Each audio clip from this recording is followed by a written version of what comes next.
রাত ২টো নাগাদ তারা বিভিন্ন অদ্ভুত চিৎকার শুনতে পায়। তারা উঠে দেখে কয়েকটি কালো কুকুর সেখানে দাঁড়িয়ে, আর তারা সেই ইটের স্তূপের দিকে তাকিয়ে, আর ইটের স্তূপের ওপর একজন কালো বোরখা পরে কেউ বসে আছে। কিন্তু সেটাকে দেখে মনে হচ্ছে যেন সেখানে কেউ নেই, শুধু ওরকমভাবে একটা কাপড় হাওয়ার মধ্যে ভাসছে।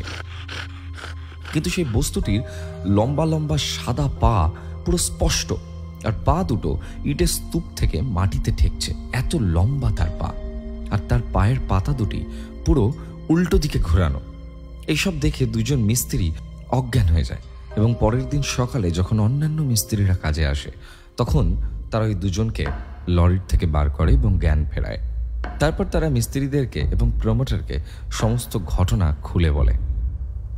প্রমোটার সবকিছুই জানতেন এইসবের ব্যাপারে, তাই তিনি ব্যাপারটার উপর একটু গুরুত্ব দিতে বলেন।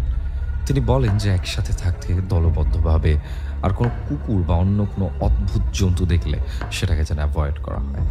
এরকম অনেক ঘটনা ঘটছে মিস্ত্রিদের সঙ্গে, তার মধ্যে একটি লিখে পাঠালাম।